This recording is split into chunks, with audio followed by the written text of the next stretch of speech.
माना जाता है कि जिस व्यक्ति ने महाकुंभ के दौरान कल्पवास का निर्वहन कर लिया उसे साक्षात भगवान की कृपा प्राप्त होती है और उसके जीवन में सुख समृद्धि सौभाग्य संपन्नता और सकारात्मकता का वास भी स्थापित होता है। महाकुंभ का आरंभ 13 जनवरी दिन सोमवार को हो रहा है।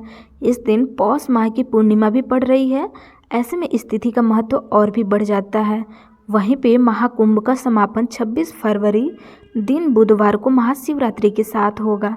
महाकुंभ के दौरान लोग कल्पवास का नियम लेकर उसका पूरी श्रद्धा से पालन करते हैं। माना जाता है कि जिस व्यक्ति ने महाकुंभ के दौरान कल्पवास का निर्वाह कर लिया उसे साक्षात भगवान की कृपा प्राप्त हो जाती है।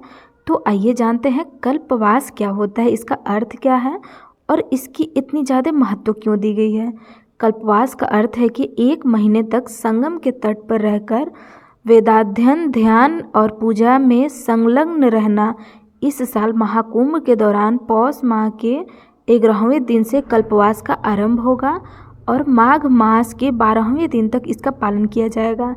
ऐसी मान्यता है कि सूर्य के मकर राशि में प्रवेश करने के साथ प्रारंभ होने वाले 1 माह के कल्पवास से उतना पुण्य मिलता है जितना एक कल्प में जो ब्रह्मा देव के 1 दिवस के बराबर है। अब जानते हैं इसका महत्व क्या है।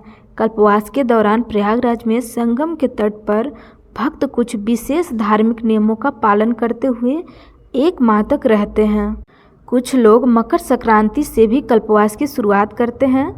मान्यता है कि कल्पवास मनुष्य के आध्यात्मिक विकास का एक महत्वपूर्ण साधन है। संगम पर माघ मास के पूरे महीने निवास कर पुण्य फल प्राप्त करने की इस साधक को कल्पवास कहा जाता है। कहा जाता है कि कल्पवास करने से इच्छित फल प्राप्त होने के साथ साथ जन्म जन्मांतर के बंधनों से मुक्ति मिलती है। महाकुंभ के अनुसार माघ माह में कल्पवास करने से उतना पुण्य प्राप्त होता है जितना 100 वर्षों तक बिना अन्न ग्रहण किए तपस्या करने से मिलता है। इस अवधि में श्वेत या पीले रंग के शुद्ध वस्त्र पहनना उचित होता है। कल्पवास का सबसे कम समय 1 रात होता है। इससे ज़्यादा की संख्या 3 रात, 3 महीने, 6 महीने, 6 साल, 12 साल या जीवन भर की भी होती है। तो आइए जानते हैं इसके नियम क्या है। पद्म पुराण में महर्षि दत्तात्रेय द्वारा बताए गए कल्पवास के नियम के अनुसार जो लोग 45 दिन तक कल्पवास में रहते हैं उनके लिए 21 नियम का पालन करना आवश्यक होता है।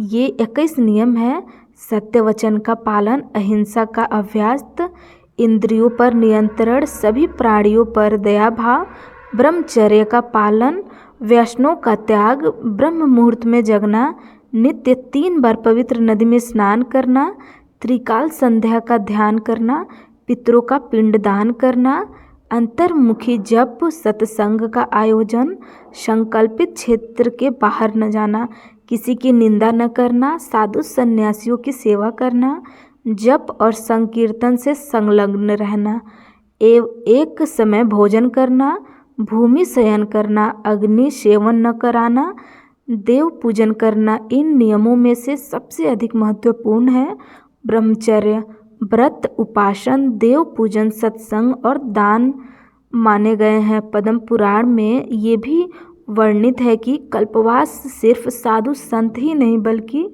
गृहस्थी भी कर सकते हैं। इस प्रकार आप कल्पवास के बारे में जान गए। यदि आप इस वीडियो में जुड़े कोई भी सवाल हो तो आप कमेंट सेक्शन में पूछ सकते हैं। वीडियो अच्छी लगी हो तो लाइक, कमेंट और चैनल सब्सक्राइब जरूर करें। राधे राधे, मिलते हैं अगले